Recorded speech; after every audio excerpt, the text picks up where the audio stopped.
മാതാവിന് ഒരുപാട് നന്ദി. എൻ്റെ പേര് രശ്മി. ഞാൻ വരുന്നത് തണ്ണീർമുക്കത്തു നിന്നാണ്.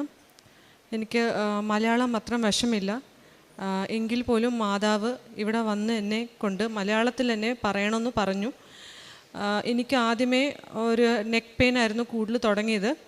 ആ നെക്ക് പെയിൻ എനിക്ക് മാറുന്നില്ലായിരുന്നു. നെക്ക് എങ്ങോട്ടും, ഈ കഴുത്തെങ്ങോട്ടും എനിക്ക് ഇങ്ങോട്ടും അങ്ങോട്ടും നോക്കാൻ പറ്റുന്നില്ലായിരുന്നു. അങ്ങനെ കുറേ ഡോക്ടേഴ്സിനെ കണ്ടു, MRI സ്കാൻ ചെയ്തു, പക്ഷെ ഒന്നും മനസ്സിലാവുന്നില്ല. കുറേ മരുന്ന് അവർ തരുന്നതല്ലാതെ എനിക്കത് മാറുന്നുമില്ലായിരുന്നു.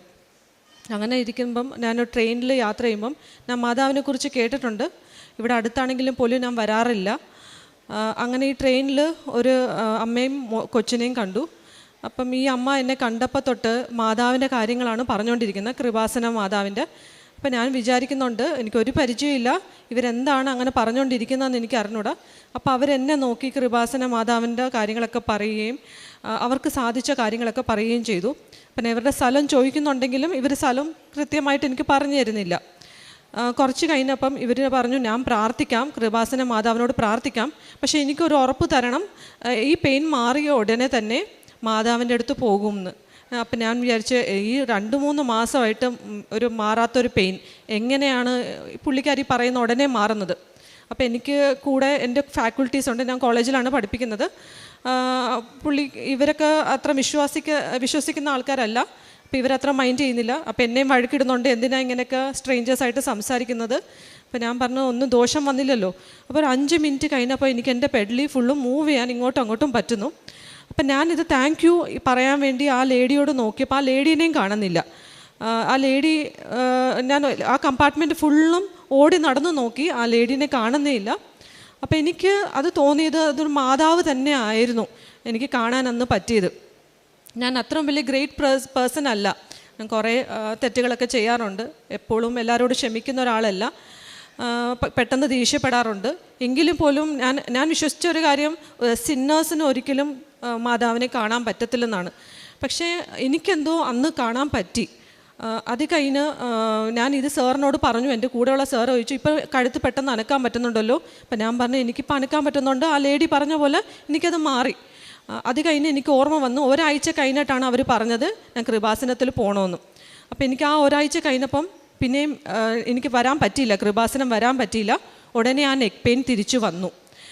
കാരണം അവർ പറഞ്ഞ ആ ദിവസം എനിക്ക് ഇങ്ങോട്ട് വരാൻ പറ്റിയില്ല. അതിൻ്റെ അടുത്ത ദിവസം തന്നെ ഞാൻ എൻ്റെ ഹസ്ബൻഡിനോട് പറഞ്ഞു, എനിക്ക് പോകണം, കൃപാസനം പോകണം. ഇങ്ങോട്ട് ഓടി വന്ന ഉടനെ തന്നെ എൻ്റെ ആ പെയിൻ അങ്ങ് പോയി. പിന്നെ ഇതുവരെ ഒരു 2 വർഷമായിട്ട് എനിക്ക് ആ പെയിൻ വന്നിട്ടേ ഇല്ല. അത് മാതാവിൻ്റെ ഒരു അനുഗ്രഹമാണ്.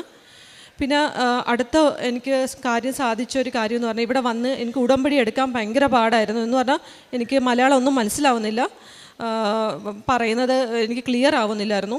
പക്ഷേ എല്ലാം കാര്യം കൗൺസിലിങ്ങിൽ കൂടെ എനിക്ക് പറഞ്ഞു തന്നു. അപ്പം മാക്സിമം എല്ലാ കാര്യങ്ങളും ഞാൻ ചെയ്തു. ആദ്യം പത്രമൊക്കെ കൊടുക്കാൻ ഇച്ചിരി ബുദ്ധിമുട്ടായിരുന്നു. കൊടുക്കുന്ന ആൾക്കാർ എന്നോട് ചോദിക്കുന്ന, ടീച്ചറല്ലേ, ടീച്ചർമാരിങ്ങനെയൊക്കെ ചെയ്യാവോ എന്ന് ചോദിക്കുന്നുണ്ടായിരുന്നു. അപ്പോൾ എനിക്ക് ഭയങ്കര വിഷമമായിരുന്നു. ഹസ്ബൻഡിനോട് പറയുമായിരുന്നു, ഇങ്ങനെയൊക്കെ പറയുന്നുണ്ട്. ഈ വിഷമത്തിൽ ഞാൻ എപ്പോഴും യാത്ര ചെയ്യുന്ന ആളാണ്. ഞാൻ ബസ്സിലിരുന്ന് മാതാവിന് ഞാൻ എങ്ങനെ ഇത് കൊടുക്കും, പത്രം എങ്ങനെ കൊടുക്കും എന്ന് ചോദിച്ചപ്പം എൻ്റെ അടുത്തൊരു ഓൾഡ് ലേഡി വന്നിരുന്നു. അപ്പോൾ ആ ലേഡി വന്ന് എനിക്കൊരു പത്രം തന്നു. അപ്പോൾ ഞാൻ പറഞ്ഞു, ഞാനും കൃപാസനത്തിൽ പോകുന്നതാണ്, എനിക്കും പത്രമുണ്ട്.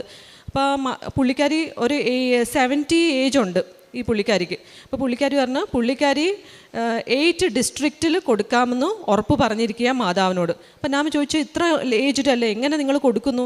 ഞാൻ ട്രാൻസ്പോർട്ട് സ്റ്റാൻഡും കവർ ചെയ്യും, അവിടെയുള്ള ആൾക്കാർക്ക് കൊടുക്കും. ഇമാജിൻ, ഒരു 70 അബവ് ഉള്ള ലേഡിയാണ്, ഏജ് ഉള്ള ലേഡിയാണ്.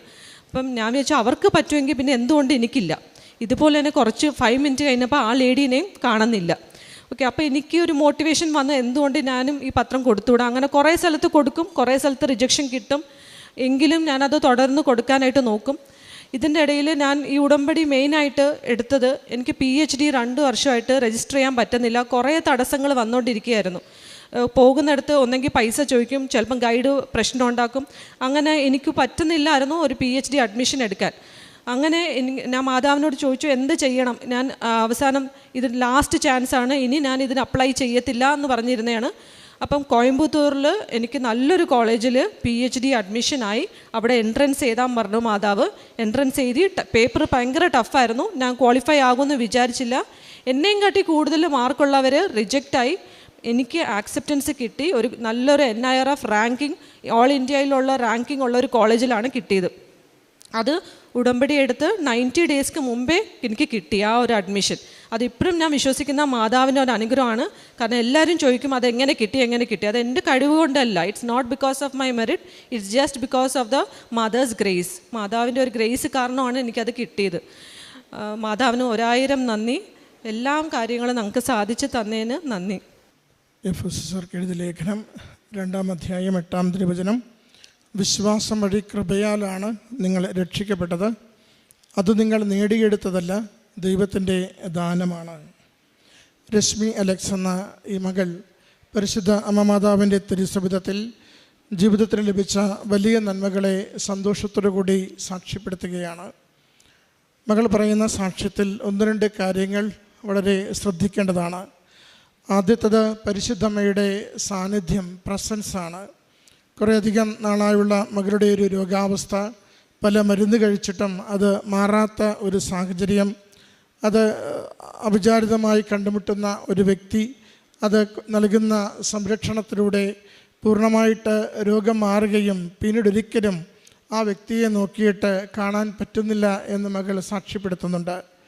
അമ്മ മാതാവിലേക്ക് നമ്മുടെ ജീവിതം ചേർത്ത് പിടിക്കുമ്പോൾ, ഉടമ്പടി എടുത്ത് പ്രാർത്ഥന തുടങ്ങുമ്പോൾ അമ്മ മാതാവ് നമുക്ക് നൽകുന്ന ഒരു അനുഗ്രഹമാണ് പ്രസൻസ് അഥവാ സാന്നിധ്യം എന്നത്.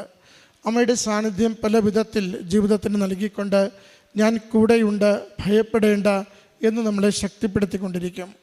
മകൾ പറഞ്ഞ 2-ാമത്തെ സാക്ഷ്യത്തിൽ മകളുടെ PhD പ്രവേശനത്തിൻ്റെ വിഷയങ്ങളാണ്. പലതവണ അത് പരിശ്രമിച്ച് പരാജയപ്പെട്ടു.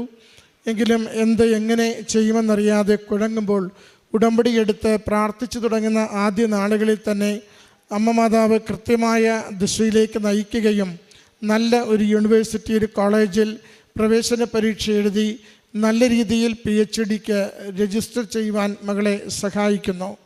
അമ്മ മാതാവിൻ്റെ ഉടമ്പടി എടുത്ത് പ്രാർത്ഥിക്കുന്നവർക്ക് എപ്പോഴും വ്യക്തമായ കമ്മ്യൂണിക്കേഷൻ അമ്മ നൽകിക്കൊണ്ടിരിക്കും. പോകേണ്ട വഴി എന്ത്, ചെയ്യേണ്ട പ്രവൃത്തി എന്ത്, ജീവിക്കേണ്ട രീതി എങ്ങനെ, ഇതൊക്കെ അമ്മയിൽ നിന്ന് നമുക്ക് കൃത്യമായി ലഭിച്ചുകൊണ്ടിരിക്കുന്ന സന്ദേശമാണ്. ഉടമ്പടി പ്രാർത്ഥനയുടെ പ്രത്യേകത, സമയം അല്പം പോലും കളയുവാൻ, വേസ്റ്റാക്കുവാൻ അമ്മ സമ്മതിക്കില്ല. അമ്മയിൽ ആശ്രയിക്കുന്നുവെങ്കിൽ എത്ര വലിയ വിഷയത്തിൻ്റെയും സമയം അമ്മ ചുരുക്കിത്തരും. 2-ാമത്തത്, എത്ര വലിയ ഭാരമായിട്ടാണ് ജീവിക്കുന്നതെങ്കിലും ആ ഭാരമൊക്കെ അമ്മ ലഘൂകരിച്ചു തരും. നമ്മൾ കുഴങ്ങി നിൽക്കുന്ന അവസരങ്ങളിൽ നമുക്ക് കൃത്യമായ നിർദ്ദേശം നൽകി അമ്മയുടെ കമ്മ്യൂണിക്കേഷൻ, ഒരു സംവേദനം നമ്മുടെ ജീവിതത്തെ മുന്നോട്ട് നയിക്കുവാനായിട്ട് എപ്പോഴും സഹായിക്കും.